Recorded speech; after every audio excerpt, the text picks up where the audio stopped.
Do you start lots of projects but struggle to finish them? If so, you're in the right place.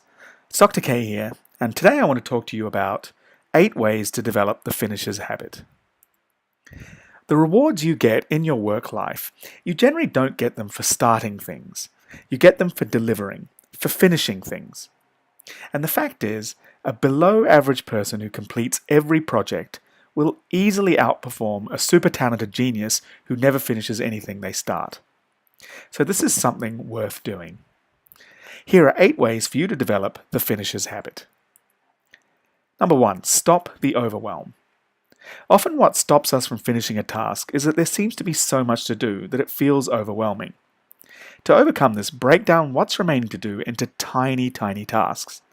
Then forget the bigger goal and just focus on the next step. Number 2, ABS.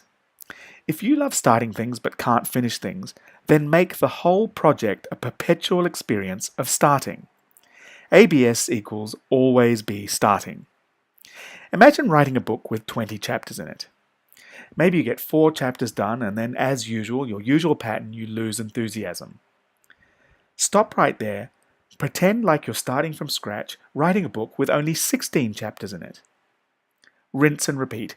Every time you lose enthusiasm, just do a reset on the task until you eventually finish the 20 chapters. Number 3, focus on what's left to do. For some people, celebrating their progress and seeing how much they've done actually demotivates them. If you're one of these people, keep your focus on how much you still have to do.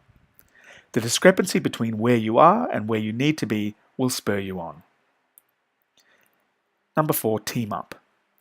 Team up with someone who's a natural finisher. That's the easiest tip out of all of these, if you can find one. Number 5, anticipate. Often you'll get warning signs that you're losing enthusiasm. These could be things like boredom, obstacles that you find it difficult to get around, or fear of criticism. Don't wait till it's too late. Notice the warning signs early and do something about it. One of those things could be number 6, to re-energize. Take action to recapture enthusiasm. Recommit to the goal, give yourself a reward, and get accountable to someone else to keep moving. Number 7, Buffett's scorecard. Warren Buffett suggests approaching stock market investing as if you have a card and that you have to punch each time that you make an investment decision. But the catch is that you only have 20 punches on the card for your entire lifetime. You can apply this principle to yourself. If you're always chasing the next shiny new project and losing enthusiasm in the unfinished one you're currently working on, pretend you have a punch card with only 3 opportunities that you can pursue for the entire year. Because you're only allowed a certain number of projects, you have to scrutinize each one carefully and not just abandon one you're on for the next enticing new project. Number 8, commit to a deadline. If your enthusiasm is flagging, commit to a fast approaching deadline and then endeavor to get the work done before that deadline. So what happens when you follow these tips? You'll experience the satisfaction of actually finishing a task. You'll get the actual rewards from shipping a final result. Remember, you get no payoffs from half-finished tasks. You'll actually be living up to your potential. You'll be boosting your reputation because when you finish things, you become much more reliable and trustworthy. And you'll develop the habit of completing tasks, which will boost your self-confidence.